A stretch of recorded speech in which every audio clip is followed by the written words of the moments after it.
Let's speak now to Assistant Professor at King's College, Dr. Andreas Krieg, who joins us now live from London. Hi. I just want to get, first of all, your feeling on this meeting between Pompeo and King and Crown Prince in Saudi. It must be somewhat awkward given what has been going on with Saudi, but have they already moved past the issues of the Khashoggi killing and are now strictly looking at strategic moves now, re-Yemen, for example?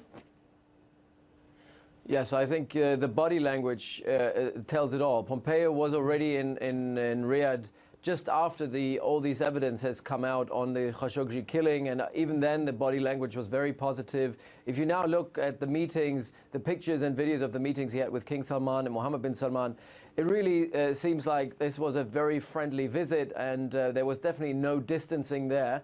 And I think we can already analyze the last 3 months and realize that the relationship between the Trump White House and the Crown Prince and King Salman has been a completely different one than the relationship between the wide American public, Congress, and the Saudi kingdom.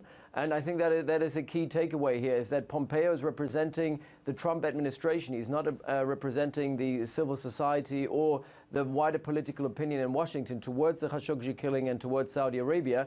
And for the most part, Pompeo has been very instrumental in his communication, and that this visit is all about communications.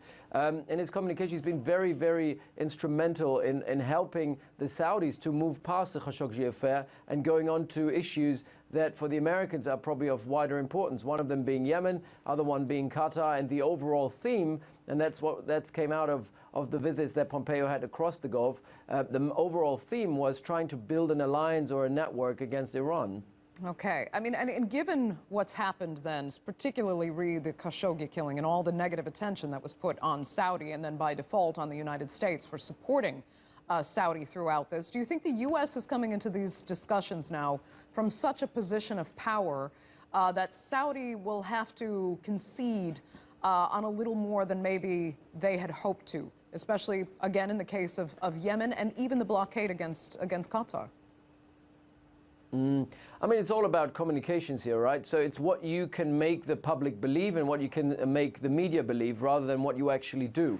So it's, the Saudis have made moves behind the scenes by repositioning certain individuals, putting officially more checks and balances on Mohammed bin Salman's ruling and decision-making within Riyadh. But if you really look into depth of how decisions are being made, the monopolistic, autocratic position of Mohammed bin Salman within the apparatus hasn't really fundamentally changed. Those people who are officially supposed to be indicted, who are definitely responsible alongside the Crown Prince for the Khashoggi killing, are still not really on trial. They have found some scapegoats that they can now go and prosecute, and that's what's happening at the moment.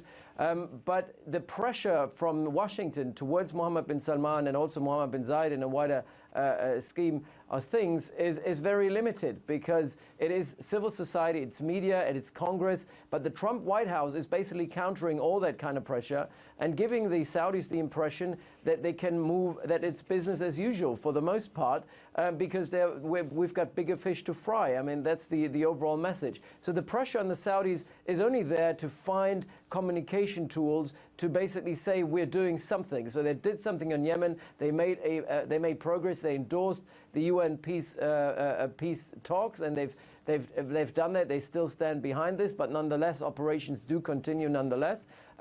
And then when it comes to the Qatar affair or the Qatar crisis, the Saudis have made very limited concessions and are trying to communicate this, saying, look, we're trying to open up, we're trying to talk to the Qataris, but in reality, nothing is really happening. And that's the problem with all of this. Trump is standing for a value-free foreign policy, where there's a lot about talking and very little substance and action. So there's very little action that keeps up with all the talking that's happening. Okay, Andreas Krieg joining us there from London. Thank you so much for that.